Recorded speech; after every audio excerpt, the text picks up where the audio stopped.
Om Ajnanatimirandhasya Jnananjanashalakaya Chakshurunmiritam Yena Tasmai Shri Gurave Namaha. Shri Chaitanya Manobhishtam Sthapitam Yena Bhutale Swayam Rupa Kadamahyam Dadati Swapadantikam. Vandeham Shri Guru Shri Yuta Padakamalam Shri Gurun Vaishnavamscha Shri Rupam Sagrajatam Sahagana Raghunathanvitam Tam Sajivam Sadvaitam Savadutam Parijana Sahitam Krishna Chaitanya Devam Shri Radha Krishna Padan Sahagana Lalita Shri Vishakhanvitamscha. He Krishna Karuna Sindhu Dinabandhu Jagatpate Gopesha Gopika Kanta Radha Kanta Namostute Tapta Kanchana Gaurangi Radhe Vrindavaneshwari Vrishabhanusute Devi Pranamami Haripriye Vancha Kalpatarubhyascha Kripa Sindhubhya Evacha Patitanam Pavanebhyo Vaishnavebhyo Namo Namaha. Nama Om Vishnupadaya Krishna Preshtaya Bhutale Srimate Bhakti Vedanta Swamin Iti Namine Namaste Saraswate Deve Gauravani Pracharine Nirvishesha Shunyavadi Paschatya Deshatarine Jayo Shri Krishna Chaitanya Prabho Nityananda Shri Advaita Gadadhara Shri Vasadi Gaura Bhakta Vrinda Hare Krishna Krishna Krishna Hare Hare Hare Rama Rama Rama Hare Hare. I welcome all the devotees for today's Bhakti Shastri class. Today we are continuing with the chapter number 10, the first part, that is first 11 shloka we will be studying today.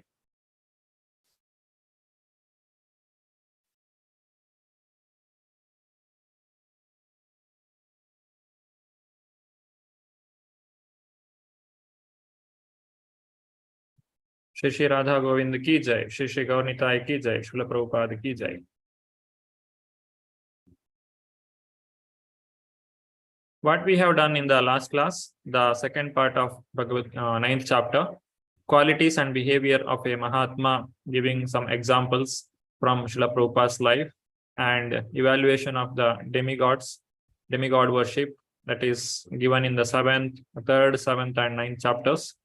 And then what are the different principles of pure devotional service, that is how Krishna Bhakti can be easily performed, and it is available for all, so that everyone can practice it. And then finally, the essence of the Bhagavad Gita, that is 9.34, Manmana bhavat bhakto matyaji mam namaskuru mame vaishasi yukta atmanam matparayanaha. So all these things we have studied. Now in the further shloka also, the beginning stages of Bhagavad Gita, this 10th chapter, the importance of bhakti will be elaborately discussed. Unit 2, chapters 7 to 12. Today is lesson 6, chapter 10, text number 1 to 11. This chapter name is Vibhuti Yoga. In the previous chapter, if we see, it is ended with the shloka Manmana bhavat bhakto. So it is telling about the principles of bhakti. We have understood why one should practice bhakti and what is the danger in going or worshipping the demigod. So all these things, once a person knows that it is the goal of human life is to achieve Krishna Bhakti. Now, how to achieve that? Krishna has given 4 activities or 4 principles. Always think of me, become my devotee, always pay obeisances to me, and Madhyaji, worship me. So all these 4 principles he has given. Now, how to remember Krishna? Because unless we remember Krishna always, we cannot become his devotees. Because whenever we say we are somebody is dear to me, means I will remember them always. So how to remember Krishna is more elaborately explained in this Vibhuti Yoga. The word vibhuti means opulence, or the whatever the energy the Lord has. It is compared to the objects or the things which are available in this material world. And wherever there is some great energy or the great opulence that is visible, it is, we should understand that it is the energy of the Lord. So it is a comparison, how we should understand. Because we are not able to understand Krishna's power completely, it is beyond our capacity to understand Krishna. So Krishna himself is explaining in a way how we can understand what Krishna is, or how great he is. Because generally people say God is great. So everyone knows God is great, but we don't know how great he is. Generally we make a mistake by saying that God is great. Okay, he may be greater than me, little bit greater than me. I am rich so much and he is little bit more than me. Or I am so much powerful and Krishna is maybe little bit more than me. No, there is a lot of difference between Krishna's energy, Krishna's opulence, and our present condition. It is like Kupa Manduka Nyaya, we say. The frog in the well, it is hardly able to see or understand or imagine how big the ocean is. The well, it is very, very small. It gets dried very easily, and it can fulfill the needs of one house or two houses only. More than that, it cannot fulfill the, or maybe if it is very big well, it can be useful for one village, not more than that. But if there is a ocean, it is covering the 75% of the entire earth. So how big it is, a frog in the well, it cannot understand. The story says there was a frog which came from the ocean, and it was trying to explain how big is the ocean, and the frog in the well, it was trying to understand, and it was questioning the other frog, will this ocean is twice that of my well, or is it thrice of my well, or is it bigger than 100 times bigger than me? But every time the frog from the ocean, it is telling no, it is much bigger. And you cannot compare also how many wells we should combine together to make one ocean. This question cannot be answered because it is too big. Similarly, Krishna is too big. The Karana ocean, on which the Lord Karanavadakashai Vishnu is lying down, from the pores of his body, these universes are coming. And inside those universes, there are so many galaxies, and there are so many planets and stars. And in that one planet, we are living here, a tiny jiva.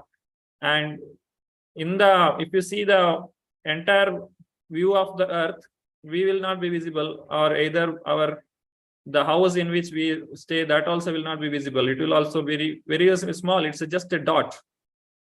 The village in which we are staying, that is also a dot in that entire earth. But that entire universe is coming from the pores of the Lord's body.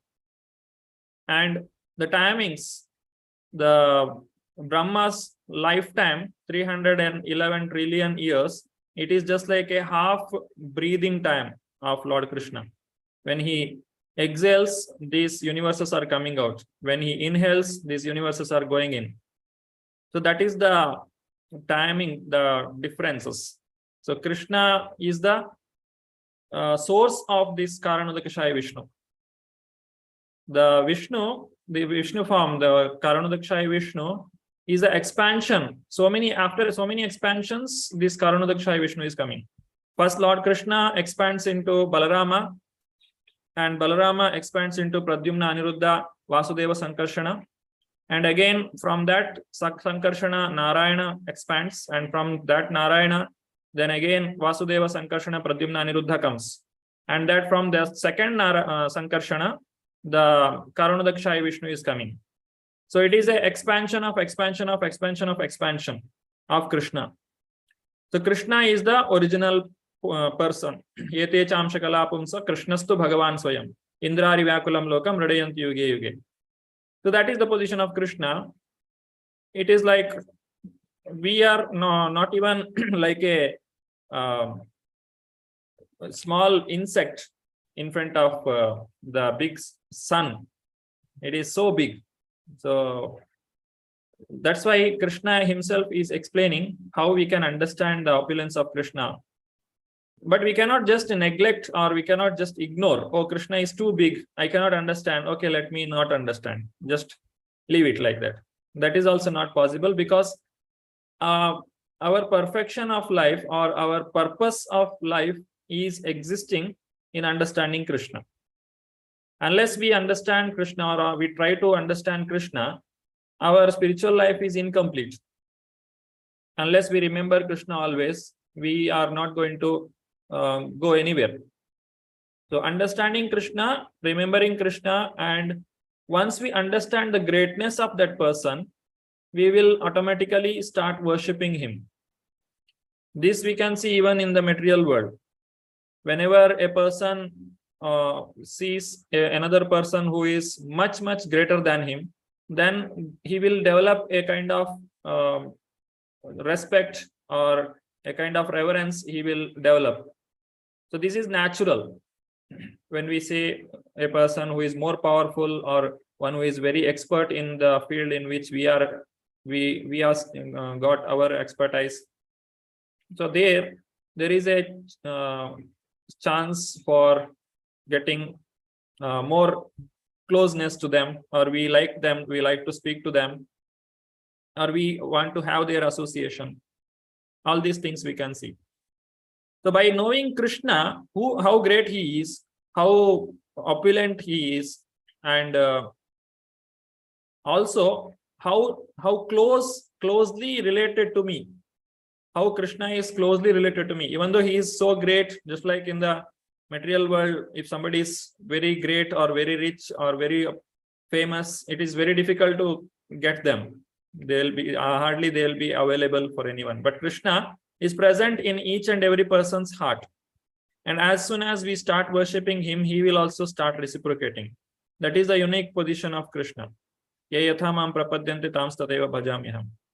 So Krishna is available for everyone, and Krishna is the greatest person, and he is the most dearest person who is accompanying us from so many lifetimes. So to understand all these things, it is necessary to develop the knowledge of Lord Krishna. And how to understand? That is by Krishna's mercy only. Unless he himself reveals, we cannot understand how he is. Just like if you want to see the sun only has to come up. Just like now we can't see the sun. We cannot make the sun to come, or we cannot show the sun to anybody now, because the sun only has to rise in the sky, then only he will be visible. So Krishna himself has to make us knowledgeable about him, and he has to show the mercy so that we can understand him to whatever extent we endeavor accordingly by the mercy of Lord Krishna and Guru. Now Krishna is continuing the instructions to Arjuna. He said, Shri Bhagavan Uvacha. This is the text number 1. Bhuya eva mahabaho shrunume paramam vachaha yatteham priyamanaya vakshami hitakamyaya. I shall speak to you further, giving knowledge that is better than what I have already explained. In the previous chapter, Krishna has generally given how this material world is working or acting, how it is performing, and what is the relation between material world and Krishna. All these things are explained. In this 10th chapter, Krishna is going to explain even more specific explanation, or more specifically, he is going to explain what are his vibhutis.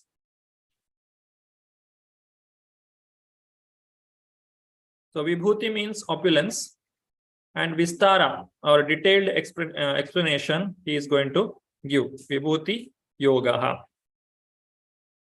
opulence of the Absolute.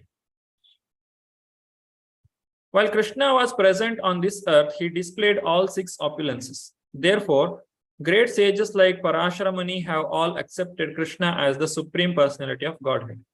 It is the Parashara Muni who gave that definition of Bhagavan. Aishwaryasya, Samagrasya, Viryasya, Yashasha, Shriya, Jnana, Vairagyayashchaiva, Shadayati, Bhagangana. So these are the 6 kinds of Bhaga. One who possesses this in full, he is called Bhagavan. This we have studied in the very beginning of Bhagavad Gita, in the 2nd chapter when Krishna starts speaking, Shri Bhagavan Uvacha. At that point itself, this explanation comes, Bhagavan Uvacha. So this statement or this definition is given by Parashara Muni. Krishna has displayed all the 6 opulences. Now there are so many incarnations Krishna has shown, beginning from Varaha. There are Matsya, Kurma, Varaha, Narsimha, all these incarnations. But every incarnation was specific to certain opulences. In certain incarnations, he has shown different kinds of activities or opulences. But in the Krishna, when he came personally as Krishna, he has shown all the 6 opulences. So that is the very unique position or the thing what we can see in Krishna. He has displayed all his opulences when he came personally as Krishna. So Krishna is the Krishnastu Bhagavan Swayam. After explaining the different incarnations in the Srimad Bhagavatam, it is finally concluded that Ete Chamsha Kalapumsa.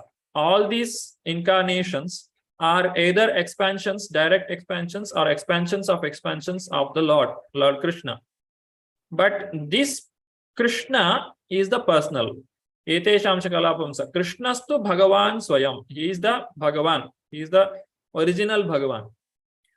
Indra Arivyakulam Loke Mridayanti Yuge Yuge. Whenever there is problem in the administration of Indra, who is taking care of the administration of this material world, he will come here and he will destroy the miscreants and he will re-establish the religion. Yada yada hi dharmasya glani bhavati bharata. So that is the activity that Lord Krishna does.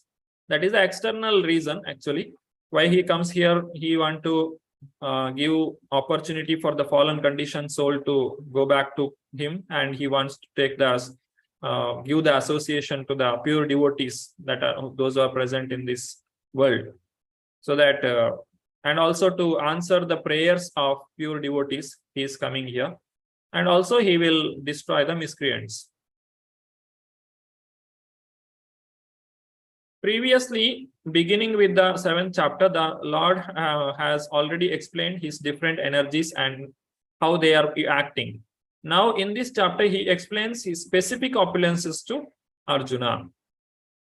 The 7th chapter has already explained what he wants to say, 7th and even 9th chapter. But what is specific in this yoga, or in this Vibhuti Vistara Yoga or Vibhuti Yoga, is he is more specific. He is giving very some of the examples which are visible in front of us, or which we can easily understand. Such kind of examples he is going to give, so that it will be very clear to us.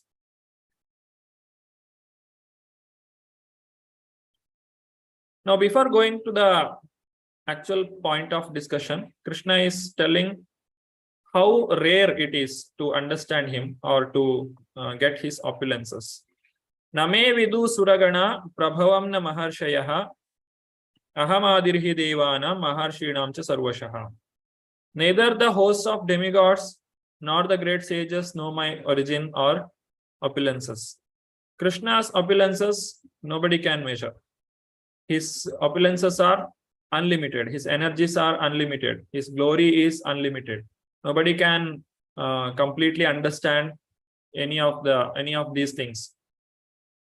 But we are trying to understand, just like when we go to collect the water, according to the vessel we take, we can collect Just like if you take a small glass, we can collect only so much. If you take a big bucket, then you can collect more. So whatever surrendering process we do, accordingly we'll get the knowledge of Krishna, and devotion to Krishna we can achieve. In the same way, here Krishna is telling, neither the demigods or great sages, nobody can understand my opulences completely.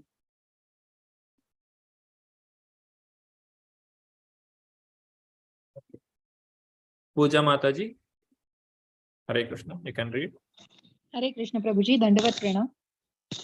Vibhuti Vistara Yoga, although he is not known even to the demigods, even to the great sages, he can be known to you at your home. Ajita Jitopi Asi, although he is unconquerable, if you adopt this process, because greater personalities than us in the human society, the Devas, the Suraganaha, they cannot know. Bhagavad Gita 10.23, New York, January 1, 1967. Hare Krishna. Hare. So there is no need to get disappointed that, oh, these great people, demigods and sages only cannot understand.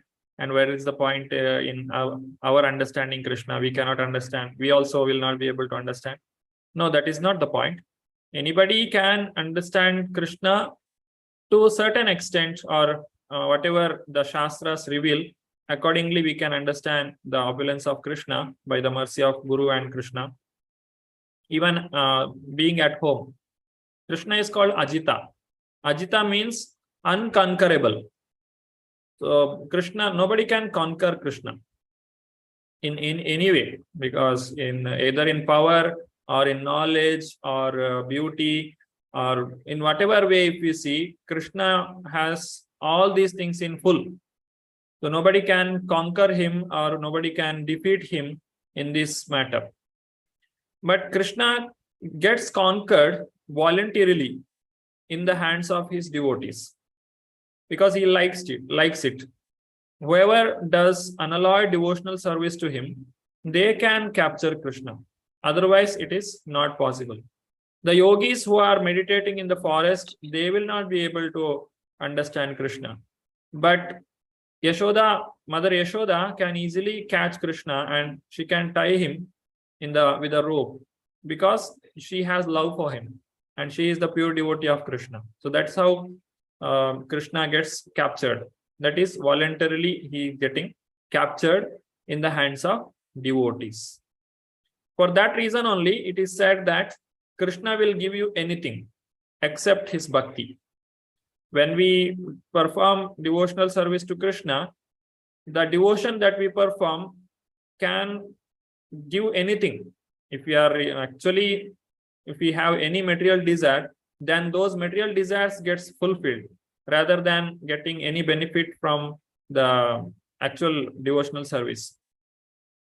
So that it should be very careful not to have or not to desire for material opulences or material gain when we practice Krishna consciousness. If we are having very strong material desire, then such material desire gets fulfilled, and we will not be able to achieve Krishna, because once we get our material desires fulfilled, we will be lost in that itself. So the devotional service is very powerful. It can go beyond the material desires or opulences, whatever we want. It can give, but actually it can give more than that. That is Krishna Prema. Krishna will give this Krishna Prema or devotion to him only when we are qualified, because Krishna don't want to give himself in somebody's hand who will not know, or who will not be able to understand the value of him. Just like very valuable objects, we don't give it in everyone's hand. We will give it to only those people who will take care of it very carefully, and who will preserve it very nicely, or who will take care. So only for such people, those things will be available. Similarly, Krishna will give himself to those devotees who have understood his position, or who has really unalloyed devotion to him. Only for those people, Krishna is available, and Krishna become like Ajitopi Jito Asi. So even though he is unconquerable, such people, those kind of pure devotees of Krishna, they can defeat him. Jitaha. Such people only can defeat Krishna. That is only through loving devotional service. So Srila Prabhupada is telling here, if you adopt this process, because greater personalities than us in human society, if they are not able to understand also, you can understand. There is an opportunity. There is no need to get disappointed by this statement. Anybody can understand Krishna. At the same time, nobody can understand Krishna. Krishna is available for everyone for practicing Krishna consciousness. At the same time, Krishna cannot be captured by anyone. Both are true. So it is in our hand how we practice our devotional life and do sincere practice or the sincere endeavor to achieve Krishna.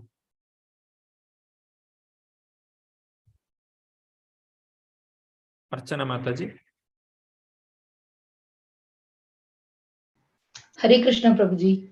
Vibhuti Vistara Yoga. Here, the Lord indirectly says that if anyone wants to know the absolute truth, here I am present as a Supreme Personality of Godhead. I am the Supreme. One should know this. We can actually understand Krishna, who is eternal, full of bliss and knowledge, simply by studying his words in Bhagavad Gita and Srimad Bhagavatam, purport 10.2. Hare Krishna Prabhuji. Hare Krishna. Thank you. Thank you. So Krishna should be seen through the ear, not through the eyes. Shastra Chakshu, it is told. Shastra Chakshu means through the ears we should understand what is Krishna. Through the eyes, if we see, we will not be able to understand who is he or what he is. But through the Shastra, that is Bhagavad Gita and Srimad Bhagavatam, which is full of explanations, instructions and glorification of the Lord, we will be able to understand what is his greatness. So that is the requirement. We should know that is like there are different pramana, pratyaksha pramana, anumana pramana and shabda pramana. Pratyaksha pramana means what we see, we believe, but our senses are imperfect. So the knowledge that we get through the senses is also imperfect. Anumana pramana is also not complete. It is like you are just guessing. It may work or it may not work. But when we have Shabda Pramana, this Shabda, which is coming in the Parampara system, and in which the highest link is coming from Krishna himself, and it is an unbroken chain, whatever we hear, it is perfect. And it is also giving us Pratyaksha Pramana also when we are practicing it. Pratyaksha avagamam dharmyam susukam kartum avyayam. In the beginning we hear, and after hearing that, when we get the Shraddha, when we are sincerely practicing this devotional service, then we can see how our life gets changed or how we can get the realization of Krishna, how the different changes that occurs in our life. We can see in so many people how they are transforming when they start chanting Hare Krishna, when they start going to temple, when they associate with the devotees. Even with the first visit itself, people say that, oh, I'm feeling very nice here. It is very cool place, very calm place. That will be the expression that they show in the very first visit itself. So that is that we can pratyaksha avagamam, we can practically see this. But in the how to understand Krishna, that is through Shravana, that is Shabda Pramana. Only through Shabda or by hearing we can understand what is Krishna. Otherwise, it is not possible. Unless we hear from a Acharya, if we just go and stand in front of the deity of Lord, we will not be able to appreciate also. If we just go, people don't even look at the Lord even for a fraction of time. You just pay obeisances and come out because they don't know what is his greatness or they are not attracted to it. This is generally happens when we go in temples general public. They just have a glance and just come out, just like a ritual they do, but they don't look at the Lord. The Lord is so nicely decorated, all the details, they don't pay attention, all those things, because they have not heard anything from the acharyas or shastras or sadhus. Because of that lack of hearing, they don't have the knowledge of the opulence of the Lord. So simply by studying his words, Srila Prabhupada is confirming here, simply by studying Bhagavad Gita and Srimad Bhagavatam, a person can develop love for the Lord. That we should understand.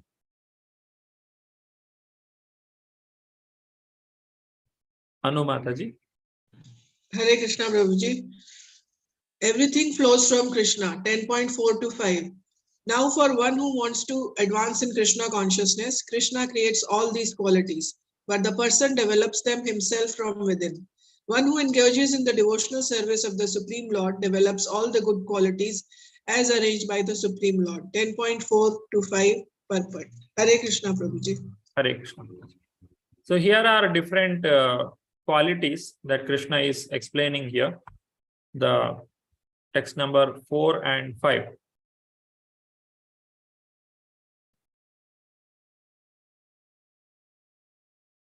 Okay.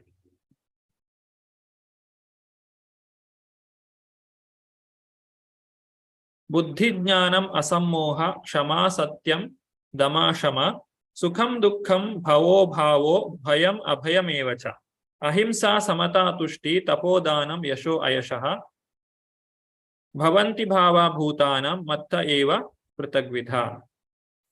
These are the different qualities that Krishna has listed in text number 4 and 5. The two texts are explaining here the different qualities here. Now this is an activity, actually. It was coming under reading activity. Now how to develop these qualities? The person who develops himself from within, when one is engaged in the devotional service of the Supreme Lord. So first of all, how to develop these qualities? We will see the qualities after this. Whoever practices Krishna consciousness, or whoever is trying to become the devotee of the Lord, he will naturally develop all these good qualities. Yasyasti bhaktir bhagavati akinchana sarvai gunais tatra samasate sura. Haro abhaktasya kuto mahadguna manorathena suto davatu bahi. When we glorify the Lord, when we practice Krishna consciousness, all those good qualities, whatever we are seeing in Krishna, those good qualities will be developed within us also. There is no separate endeavor that is needed for developing these qualities. Or we don't have to list these qualities and develop it one by one. That is not needed. As a person practices Krishna consciousness by chanting Hare Krishna Mahamantra every day 16 rounds and following 4 regulative principles and following Ekadashi, all these practices itself will make us glorious, or we will be developing those good qualities, the Vaishnava qualities, as we practice Krishna consciousness. Now let us see what is the activity for today. Locate and read where those qualities are explained in the purport. List different ways we can best develop these particular qualities by practice of Bhakti. So practicing Bhakti will give all the qualities. Identify some examples from Shastra of devotees who have developed these qualities. What are the different qualities that devotees have exhibited, the great devotees of the Lord? So these are the different qualities that are there in the two texts. So we will make a group now, text number 4 and 5. Prabhuji, can you please put that List? qualities one, Prabhu? Yeah, sure.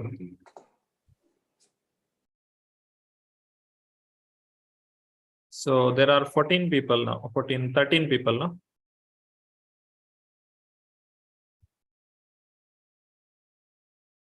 There are 12. Okay, how many groups I have to make? If I make 6 groups, 4. Okay, 4 groups I'll make. First group, first 3, Buddhi, Jnanam, Asamoha, Kshama, and Satyam. And next one is Dhamma, Shama, Sukham, Dukkham, Bhava, Abhayam, Bhaya, Abhayam. This is like Dvandva. Then third group, Ahimsa, Samata, Tushti. And last group, Tapa, Danam, Yashaha. Is it okay, Mataji? Yes, Prabhu. Yes, Prabhu. Yeah. So we'll make 4 groups. So this is the only group activity for today. Anybody has any questions, any doubts in the question or any clarification?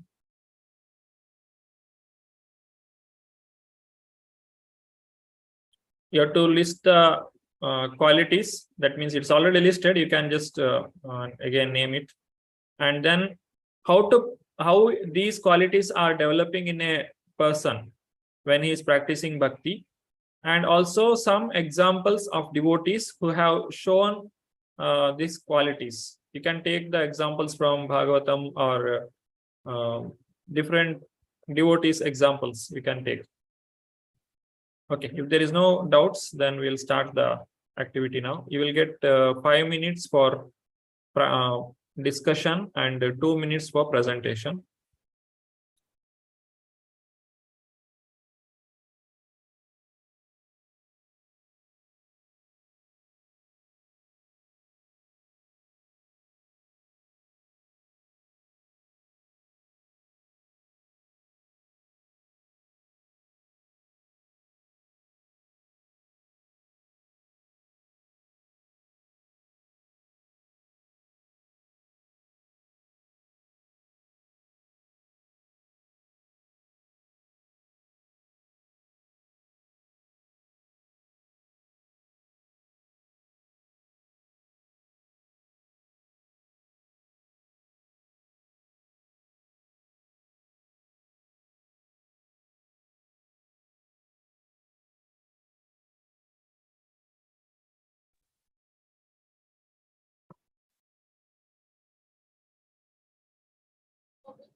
Hare Krishna. Welcome back to the discussion. Hare Krishna.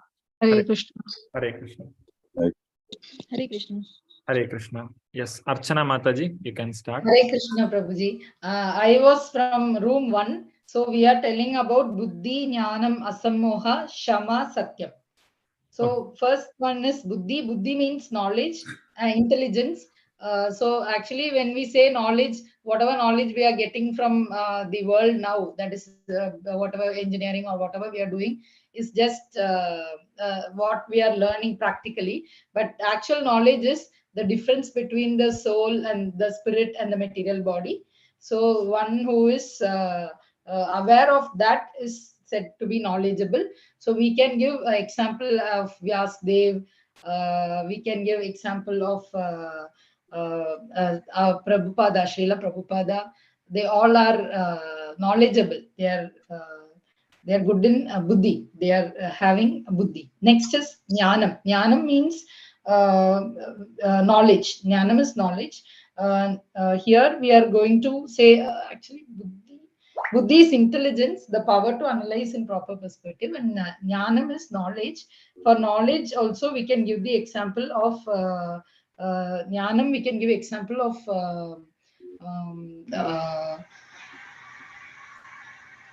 Lata Mataji, can you please help me? I just forgot. Jnanam we gave example. Vyasdev and Prabhupada was for intelligence. Yeah, Intelligence. I was about to say, but I wanted to No, actually, get it from Mataji only. Yes. And for jnanam, it was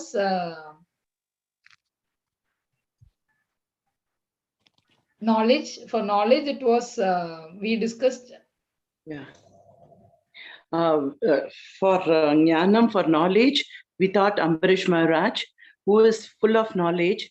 He had complete knowledge about how to remember Krishna and not to forget Krishna.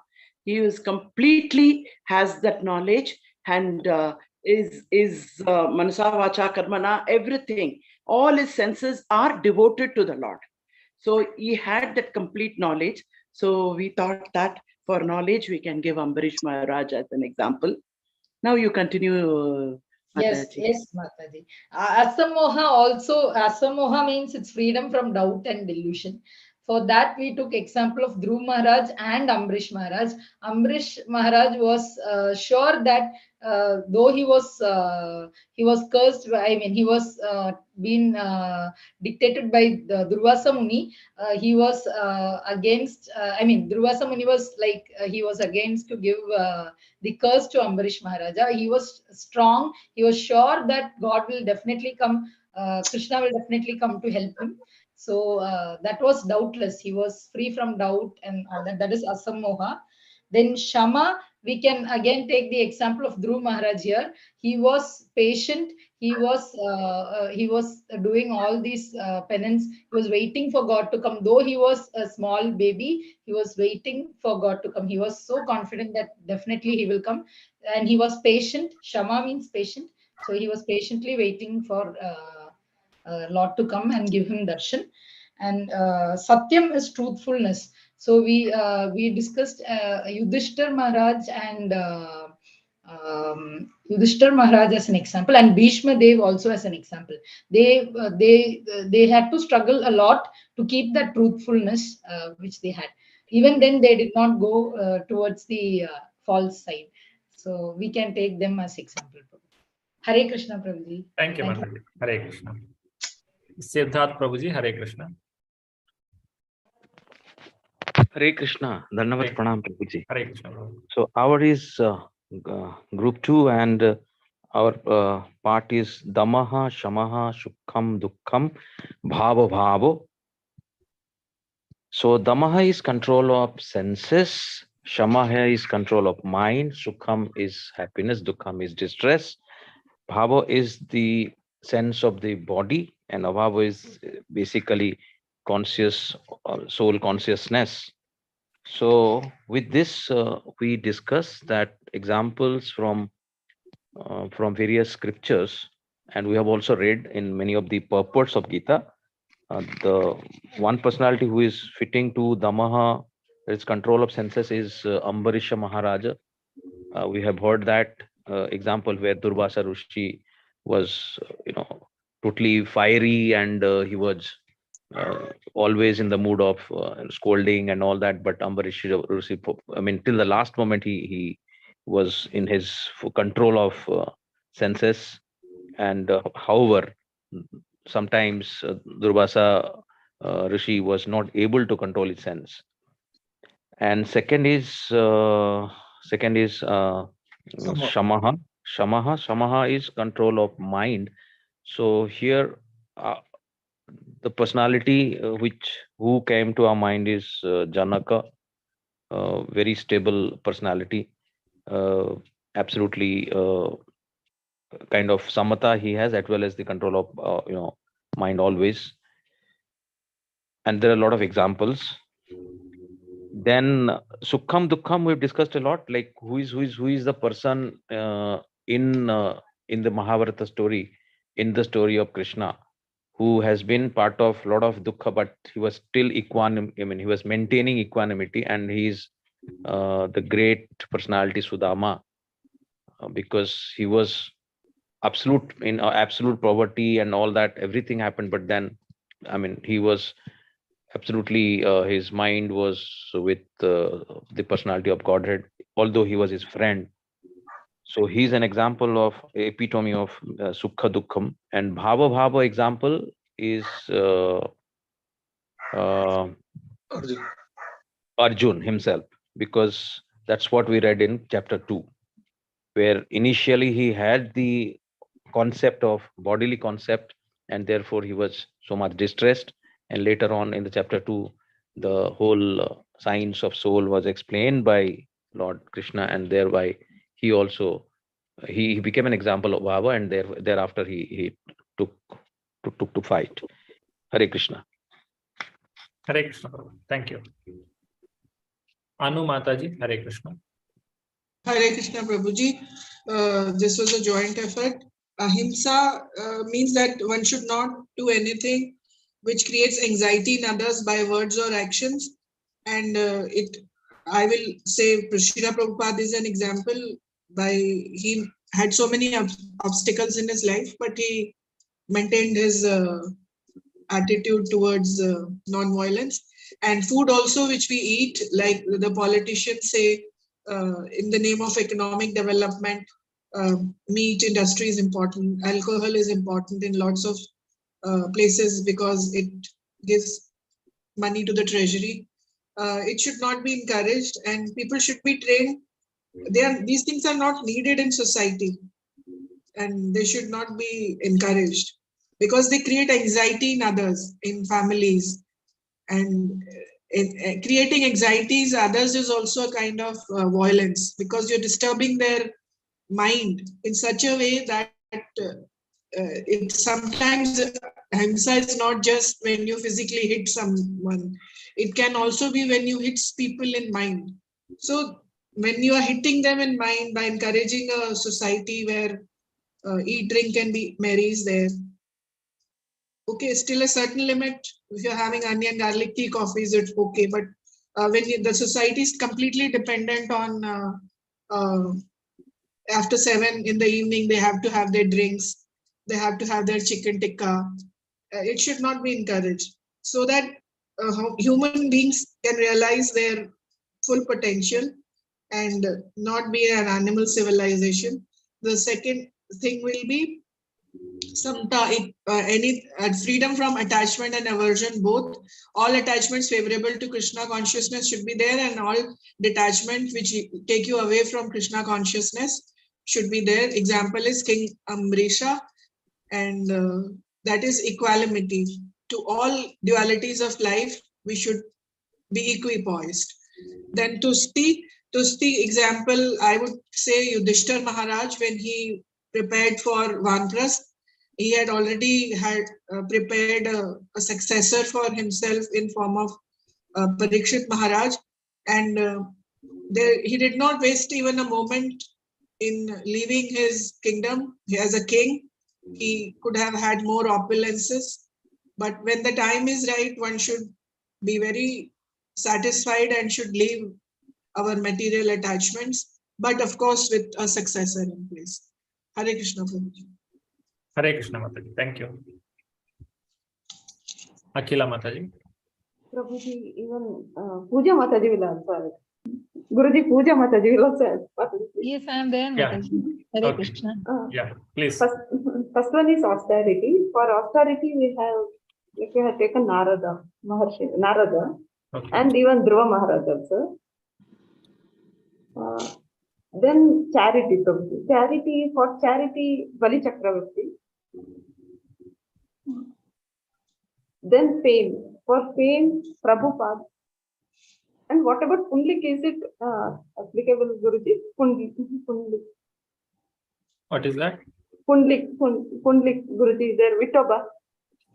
Yeah, yes, Mataji. That is it. Yes. Puja Mataji, kindly add. Yeah, Hare Krishna, Prabhuji. So, Yeah. as Akhila Mataji said, I'll just add up something, that austerity means we have 4 qualities: tapo, danam, yasho, yashaha. So, tapo is austerity, that is tap. And as Mataji said, that Dhruva Maharaj in 7th chapter, as we have said, even if with the reason, 4 types of people. So, artharthi, the reason was that when he really do the penance and he did the tapasya, he could see the Lord, and then he met Lord. He did not want anything. He did not really want anything. This is how the austerity develops the Dhruva Maharaj, and he did not want anything apart from Lord Krishna after seeing Lord Krishna. And then we have an example of Mrigari Rishi also, I can mention here, where Narad Muni has given him a diksha, and he said that you leave this, because he was doing the very rude thing, that the business where he was killing the animals half away, and then he was making some leather and all that. But when Narad Muni told him that you leave this, and I will definitely give you whatever the bread butter, and then he left that, and when he asked him to do the penance, and he gave him the mantra, and after staying apart and in the austerity, he could develop. And when Narad Muni again was returning on that way, he actually spread a bedsheet over there. This is how the penance has developed Mrigari, and he has become Mrigari Rishi, that is the saint Mrigari. And then the second example is charity, that is Danam. As it has been said that Mataji said about Bali Maharaja. So in Vamana Avatar, Bali Maharaja has did the Atma Nivedanam. So this is how the charity was. And I can mention here the Brahmanas are given charity. So and the institutes, the ISKCON, the international, as we are associated with International Society for Krishna Consciousness, this is how where the person to do the charity, where the people are in Krishna consciousness and developing and spreading the Krishna consciousness. And fame, where Chaitanya Mahaprabhu has said the person is only famous when he is a greatest devotee and he is greatly associated in Krishna consciousness. So Prabhupada, as Mataji said, is the great example who is famous, and the one who is not devotee, not in Krishna consciousness, is infamous. Prabhuji. Hare Krishna. Hare Krishna Mataji. Thank you. Hare Krishna. There are so many devotees with so much of glories, so much of good qualities. We are time is not sufficient. We can go on speaking about the devotees. Each and every devotee of the Lord has all these qualities, if you see, because you can see the names are repeating. every time. Because if you see properly, every devotee of the Lord has all the good qualities. That is why it's said, Yasyasti Bhakti Bhagavatya Kinchana Sarvai Gunes Tatra Samasati Sura. So in this way, the great qualities that the Lord has in complete will be visible in the devotees as well. The next part of the chapter, next part of the this continuation is Chatushloki Bhagavad Gita. The 10th chapter, 8, 9, 10, and 11. This is the essence of Bhagavad Gita. Why this is called as essence of Bhagavad Gita is the teachings of all the Shastra can be brought down into 3 things. That is, one is how to understand who am I, and next to understand what is who is Lord, and then to understand what is the relation between me and God, and then finally understand how to re-establish that relationship between me and God, and finally going back to Godhead. So these are the 3 steps in which we can understand, or the goal of all the scriptures for giving. Now let us read this. Aham sarvasya prabhavo matta sarvam pravartate iti matva bhajante mam bhuda bhava samanvita. Macchitta madgata prana bodhayanta parasparam katayantascha mam nityam tushyanti cha ramanti cha. Tisham satata yuktanam bhajatam priti purvakam dadami buddhi yogam tam yena mam upayantite. Teshamevanukampartham aham ajnanajam tamaha nashayami atma bhavasto jnana deepena bhasvataha. We have the Gita base.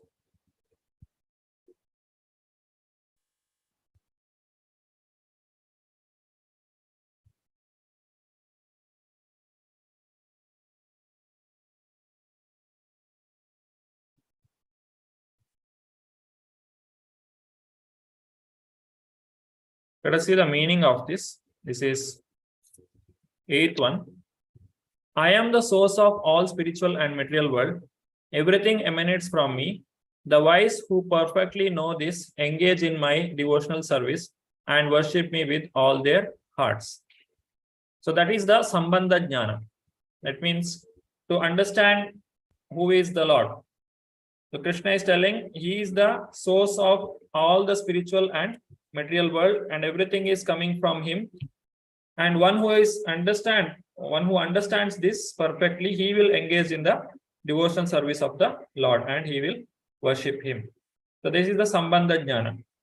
The every literature, that is either it may be Bhagavad Gita or Bhagavatam or any other Shastra, it has Sambandha Jnana, Abhideya Jnana, and Prayojana Jnana.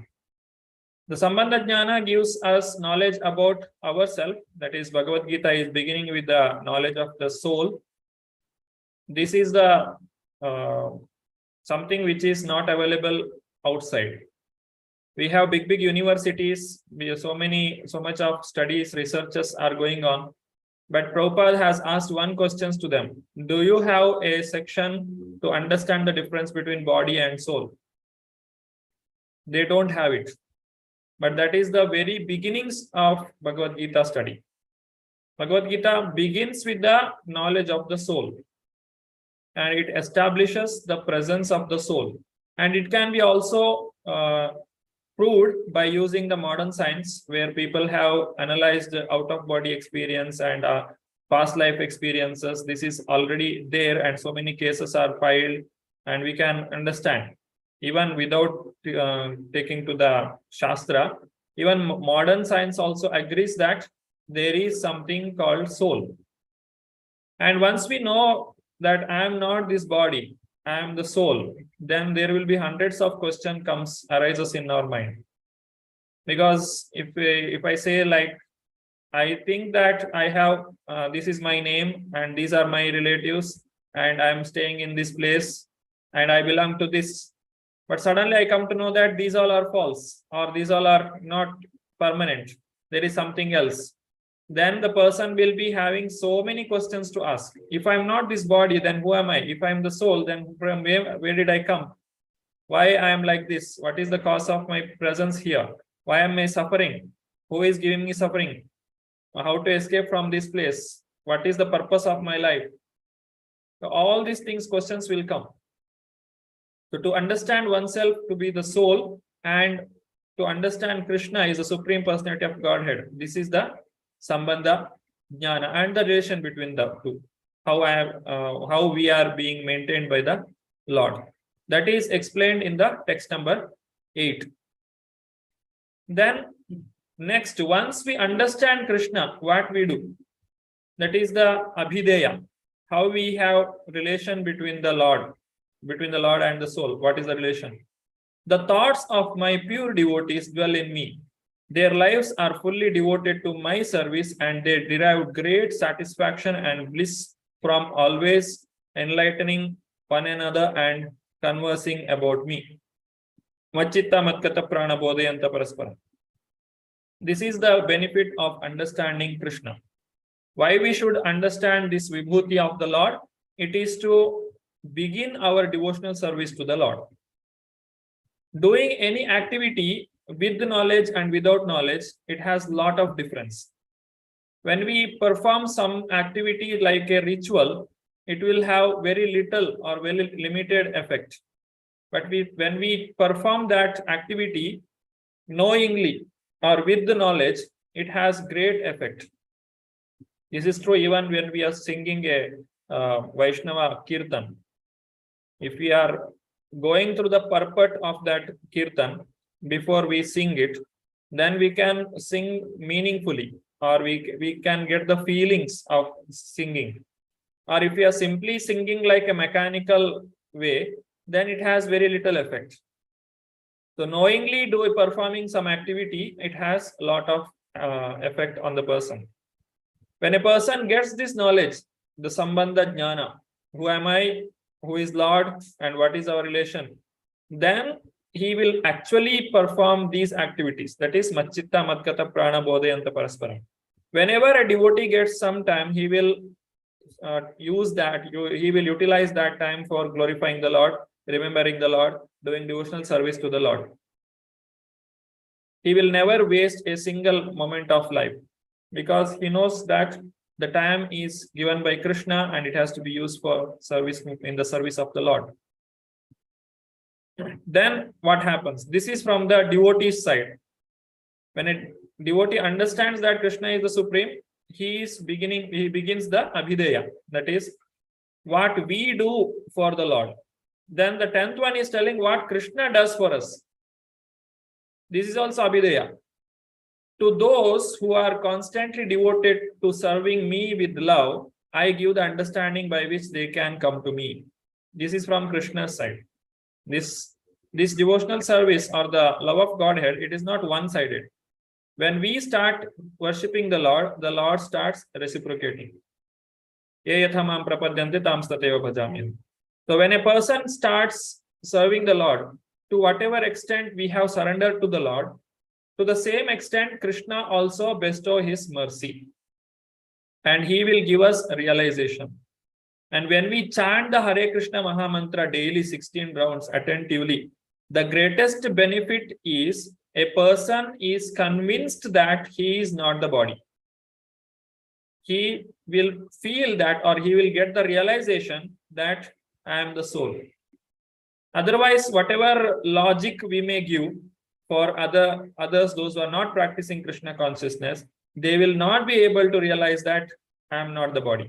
They will bring hundreds of arguments. What about this? What about this? So they keep asking, keep arguing. This happens when we preach something, Bhagavad Gita or some knowledge to someone about spirituality. Unless they start practicing spirituality, they will not get the realization. They keep on arguing. They bring so many arguments, so many questions, and they will finally it may end up with fighting. But when a person begins his devotional service, that is Machitta Matkata Prana Bodhayanta Parasparam, when we do this, then Dadami buddhi yogam tam, Krishna will give. Otherwise, Krishna will not give. Unless Krishna gives, he will not get. Whatever endeavor we may do, it will not work. Because Krishna Shakti vina no na bhavi parivartana. Without Krishna's blessings, nobody get the devotion to him. When a person sincerely practicing Krishna consciousness, then Krishna himself will give the buddhi yoga to the devotee. Now, what is this buddhi yoga? Buddhi yoga means acting with knowledge or performing activity with the knowledge. This was the confusion Arjuna also had when at the end of second chapter, because Krishna glorified the knowledge very much. The sthita prajna, the person who is in knowledge. Arjuna thought, okay, I developed knowledge, so I don't have to fight. Because I know that this material world is temporary and we have to go back to Godhead. So why to work here? There is no need to work. No, that is a wrong conclusion. When a person gets knowledge, he can perform the activity much better way than a person who is acting in ignorance. When a person is acting in ignorance, he will not know the result, or he will not know why he is doing so. He'll be just doing it as a ritual, or somebody has told him to do, or he has some sentiment, that's why he is doing. That's what presently the spiritual or the rituals, what are happenings in the society. They don't have the devotion to the Lord, but they do it as a ritual. And they don't believe also. Some people don't even believe that the Lord is there. But still they will worship. Every day they will go and join their palm in front of the Lord. But still the atheism there, it will be there within the heart. But when a person practices Krishna consciousness, or when a person gets this buddhi yoga from the Lord, he can actually do, or he can actually perform the activity in the right consciousness. So that right consciousness will be given by the Lord himself. Dadami buddhi yogam tam yena mam upayantite. By that knowledge, by performing activity with the knowledge, the person can come out of this ignorance. It's called shining lamp of knowledge, which will remove the ignorance, darkness of the ignorance, and a person can understand Krishna. So that is the 11th one. That is called prayojana. What happens when a person practices Krishna consciousness? Tesham evanu kampartham aham ajnanajam tamaha nashayami atma bhavasto jnana deepena bhasutaha. This light of knowledge, to show them special mercy, I dwelling in their hearts, destroy with the shining lamp of knowledge the darkness born of ignorance. The first two shloka, or the last two shloka, that is 10 and 11, is speaking about the Lord, what he does for the devotees. The first one is talking about the sambandha, that is what is the relation. The second one is talking about the abhideya, and the 10th and 11th, or the 3rd and 4th, this is called Chatushloki Bhagavad Gita. So these two are talking about the prayojana, what we get by performing Krishna consciousness or the devotional service to the Lord. So in this way, Krishna is giving the essence of Bhagavad Gita. Why do we call this as essence of Bhagavad Gita? Is this is the essence of all the Shastra. All the Shastra, it is talking about this only. Sambandha, Abhideya and Prayojana. In the beginning, every scripture, even if you take Srimad Bhagavatam or Bhagavad Gita or any other literature, you have to understand who you are or who am I. When we call someone in the phone, first of all, we should know who they are. Either their name will be displayed on the mobile, or we will ask them first question, who is speaking? Unless they answer that first question, we will not continue the conversation, because I don't know whom am I speaking to, and that person is a stranger for me. So in the beginning, if you want to really become serious in Krishna consciousness or spiritual practice, one should understand that he is not the body, he is the spirit soul. And the second thing, one has to understand that Krishna is the Supreme Personality of Godhead. This is given by Srila Prabhupada in the introduction of Bhagavad Gita itself. If you want to understand Krishna, accept Krishna as the Supreme Personality of Godhead. Unless you accept Krishna as Supreme, you will not be able to understand this knowledge of Bhagavad Gita. Especially this first shloka of Chatushloki. That is, Aham sarvasya prabhavo matta sarvam pravartate. This line will never be understood by the person unless a person accepts that Krishna is the Supreme Personality of Godhead. Just like if we think that Krishna is the greatest person, he was a great politician in the time, and he could defeat all the kings, and he could establish dharma, and he was a great personality. But if you don't understand that he is the Supreme Personality of Godhead, he is God himself, then this shloka, Aham Sarvasya Prabhava, I am the source of everything, this will not be understood by the person. Either spiritual world or material world, Krishna is the source. No, one cannot understand this at all. Unless a person accepts this theoretically. One may not have the realization, no problem. But at least theoretically, by having respect for the Guru, Sadhu and Shastra, one should accept Krishna as the Supreme Personality of Godhead. Then only his devotion to Krishna will begin, or his study of Bhagavad Gita is complete. Otherwise, it is not complete. He will not get the real benefit of Bhagavad Gita. At the end of Bhagavad Gita, we should get the realization what Arjuna got. That is explained in the next coming shloka, 12th and 13th. Arjuna speaks out, or he gives the feedback. Because Krishna has given the conclusion now. Now it is the time for Arjuna to give feedback, what he understood. And after this, if we see, Arjuna not only asking questions, he will speaks, or he will give some feedbacks, or he will explain his realizations. But till now, till this shloka, or till this portion of Bhagavad Gita, Arjuna was only asking questions. But after this, Arjuna will give some of his experiences, and again he will also ask some of the questions. So it will, there is a change. Because Krishna has concluded, or he has given the conclusion of entire Bhagavad Gita, and Arjuna has understood Krishna as the Supreme Personality of Godhead.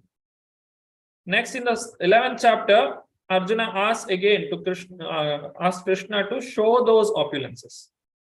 Krishna, whatever you have explained now, please show to them, show all those opulences to us. At this point of time, Acharya has clearly explained that Arjuna asking this question not for himself. If he is asking for himself, then this point, this shloka, Param Brahma Parandhama Pavitram Paramam Bhavan Purusham Shashwatam Divyam Adidevam Ajam Vivum, it will not have any effect.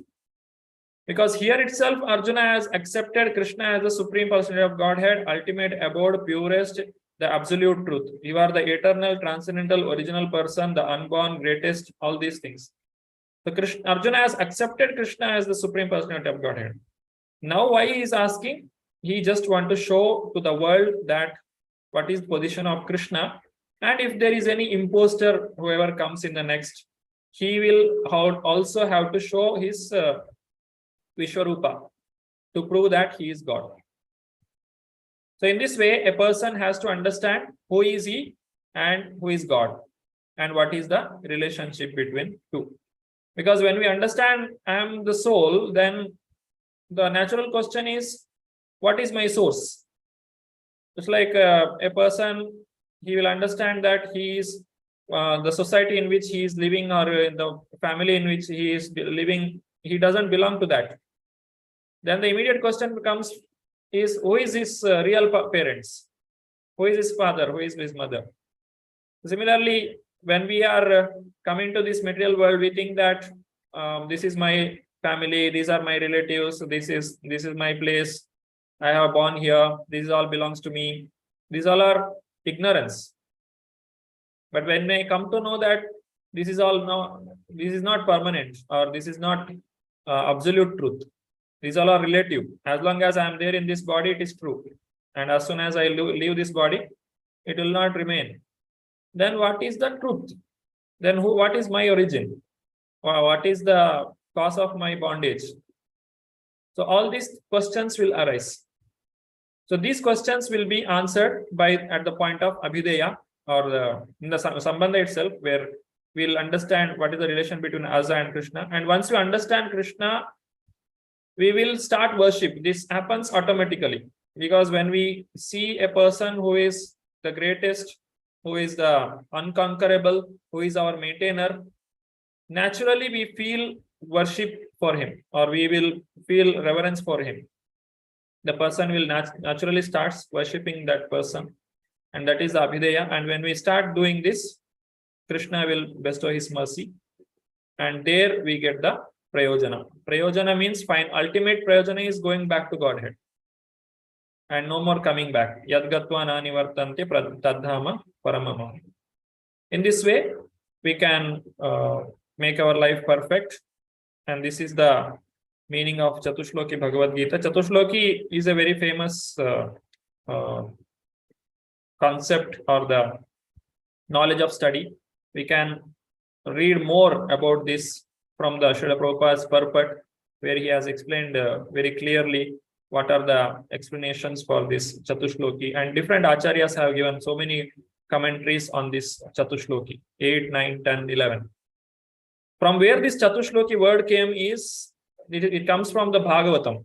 Actually, there are 4 shloka which was spoken by Krishna to Brahma in 4 shloka. The entire Srimad Bhagavatam, whatever knowledge what we get by reading 12 cantos, these all are explained to Brahma in 4 shloka only, in a very brief manner. So that is very famous as Chatushloki Bhagavatam. The same way we have here Bhagavad Gita also. That's why it's here the word Chatushloki has used. 4 shlokas for the summary of Bhagavad Gita.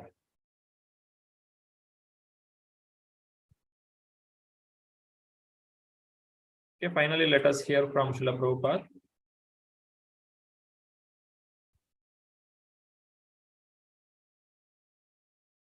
Yeah, Nandita Mataji. Hare Krishna Prabhuji, Dandavat Pranam. Hare Krishna. This is the actual essence of Bhagavad Gita. Aham sarvasya prabhavo mattha sarvam pravartate. I am the origin of everything. One who understands this, bhajante. So just the bhajana is for whom? Iti matva. When one understands that Krishna is the origin of everything, when one understands perfectly this thing, then his bhajana is perfect. Morning Walk, April 3rd, 1974, Bombay. All glories to Srila Prabhupada. Hare Krishna Prabhupada. Thank you, Mataji. Hare Krishna. So understand Krishna is the Supreme Personality of Godhead, then do the devotional service to him. That will be the right way of doing the devotion to Krishna. So with this, we have come to the conclusion of today's chapter. Srila Prabhupada ki jai. If anybody has any questions,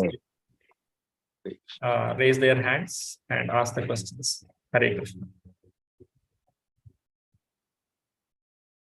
Any questions about today's class?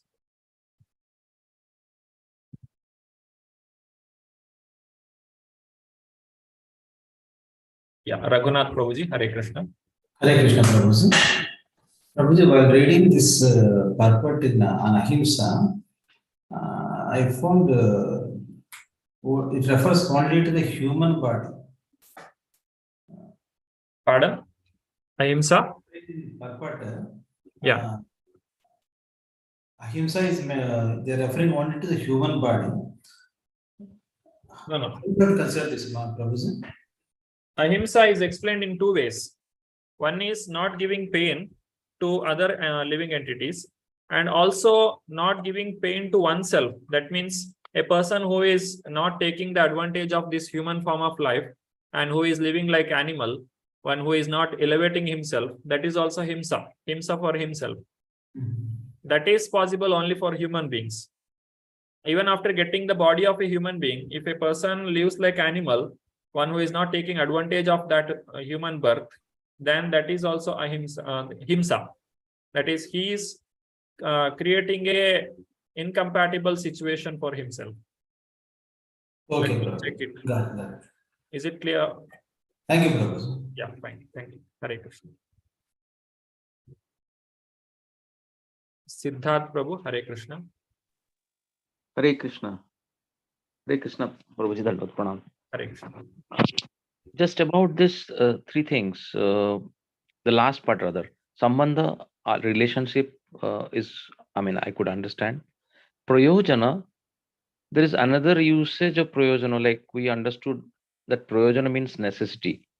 I mean, another use, like necessity is the mother of invention. I mean, a similar type of usage. So that is also a Prayojana. So here, but then Prayojana, what we understood and learned is that Prayojana is going back to Godhead. So I'm just trying to relate these two words in its basic meaning. Yeah, in Sanskrit, Prayojana word is used for result. Result. Okay. You may be knowing Sanskrit, Kim Prayojana, you can say, no? What is the result of King this? Prayojana. Okay, King. I don't know how to speak Sanskrit, but I know little. You say, No, I also don't. yeah, you say like, for what purpose are you doing this? Can you speak this in Sanskrit if the Prayojana word comes there? King Prayojanam. So that is the way it is used here. Purpose. Yeah, purpose. Got it. Final purpose. Final purpose. Yes. And Abhidhaya is what is the Abhidhaya is activity. Activity. Yeah. So How after do the you reestablish? relationship, what to do? Yeah. Just like you want to show some love to the child, what activity you do? You bring some chocolates and give to the child. That is Abhidhaya. Right. So you bring some flowers to the Lord. So that is that that one is Mad Bhakta Madgota Prana. That is the Abhidhaya. Right? Yes. Okay. Hare Krishna, I understood. Dandavat Pranam. Hare Krishna. Nandita Mataji. Hare Krishna, Prabhuji, Dandavat Pranam. Two small questions, Prabhu. Where did you quote that Krishna Shakti na hoy, that quote, Prabhu? That is in the Chaitanya Charitamrita. Just a minute, I will give you the number. Yes, Prabhu, I couldn't find it when I Googled for it.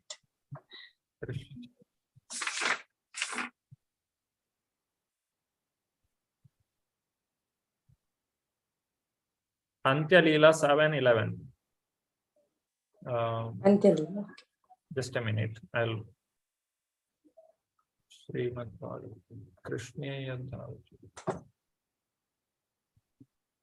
Krishna Shakti Vina Nahe Tara Pravartana. Chaitanya Charitamrita Antya Leela 7.11. Thank you, Prabhu. I'll look it up. That was a very beautiful saying. Yeah. Prabhu, another very silly question, probably very late in the day because it's the 10th chapter.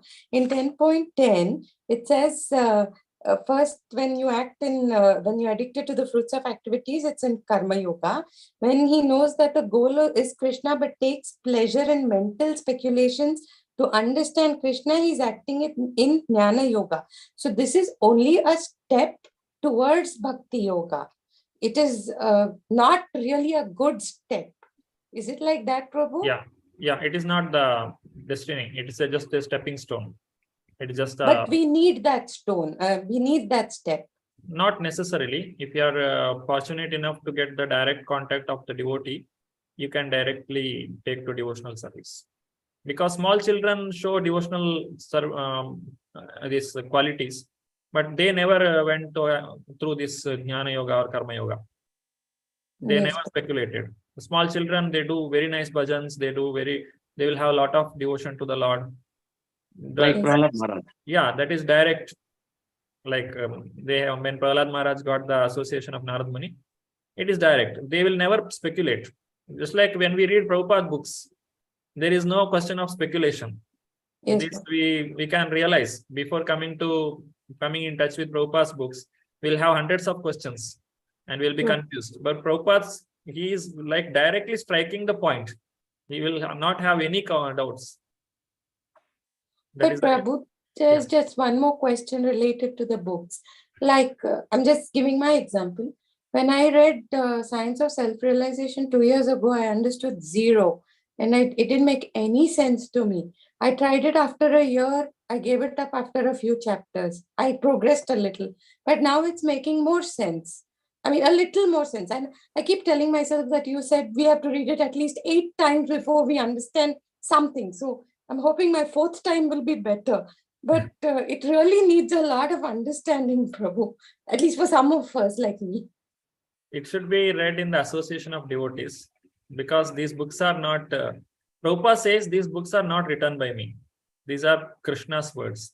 That's why Prabhupada himself used to read it, sit and read it. Correct. Yes, So Prabhu. these books have life. So with what mode we read it, it will reciprocate accordingly. Even Absolutely. surprisingly, if you just switch on Prabhupada some audio, some half an hour or 1 hour audio, whatever doubts in your mind is there, exactly to that doubt Prabhupada is answering. This so many people have realized. Oh, I agree, Prabhu. Even with the books, it is the same, I feel, for me. So with the audio, I don't know, but books definitely. It just comes up. And if you have a doubt and you just Google something, Google means you go through a book or whatever, the answer just comes. Or like example, a devotee asked me something about Maya and I also didn't know. I started reading up and the books I was reading at that time gave me answers which I could send photographs to her.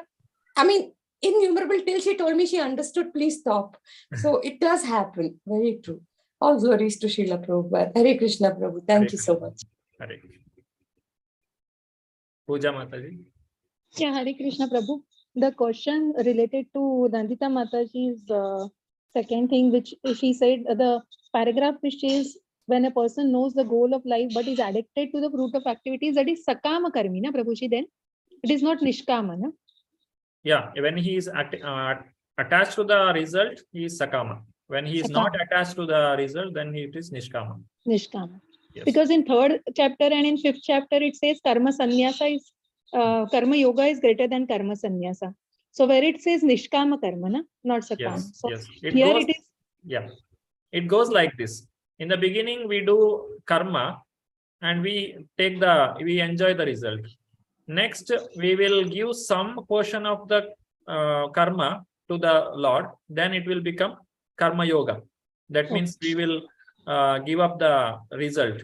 When we completely give up the result to the Lord, then what we get is the jnana.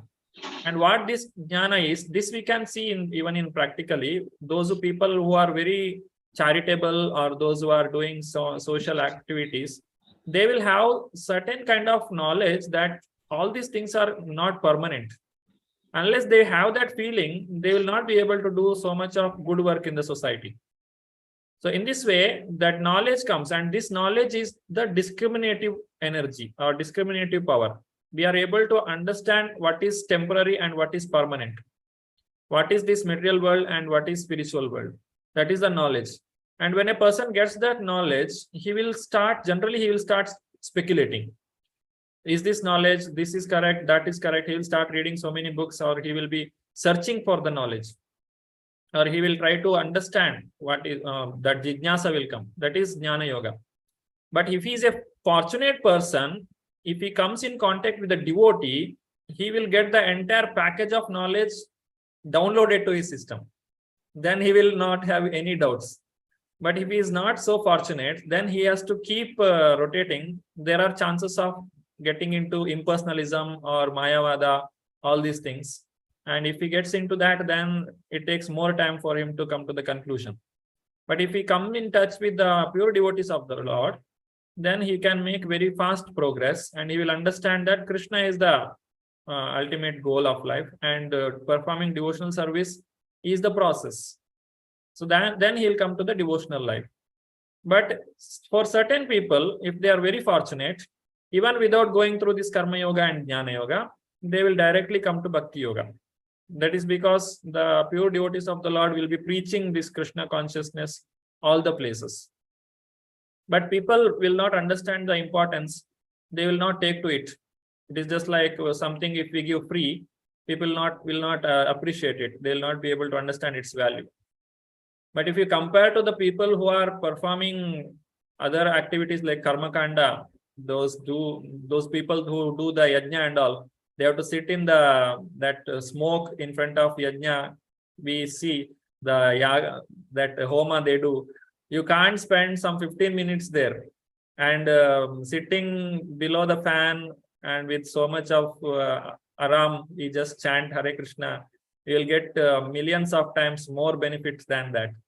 So that is there is lot of difference between the two. That's why it is told susukam kartum avyayam, pratyaksha avagamam dharmyam. You can see the result immediately, and it is very easy to perform this devotional service. And that karmakanda portions, that homa making, and the result is very difficult to see. You'll not be able to see the result, and there are a lot of difficulty, and there are so much of mistakes that happens. So it goes like that. Hare Krishna. Yeah, Hare Krishna. Thank you, Prabhuji. Hare Krishna. Hare Krishna. Okay. If there are no more questions, then we will end the class for today. Next week, we'll be continuing to the second part of this 10th chapter. That is Arjuna giving the feedback to Krishna, whatever he has understood.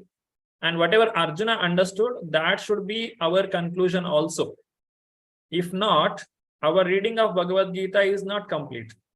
Our reading of Bhagavad Gita is not correct, because we have got a wrong conclusion. Just like we do experiment in the lab, we should get the same result what the previous people have got.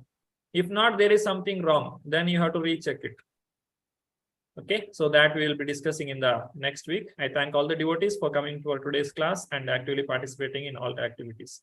Vancha kalpatarubhyascha kripa sindhubhya eva cha patitanam pavanebhyo vaishnavebhyo namo namaha. Ananta Koti Vaishnava Vrinda ki jai. Namacharya Das Thakur ki jai. Thank you. Hare Krishna. Thank you, Prabhuji. Hare Krishna. Krishna. Dandavat pranam. Hare Krishna.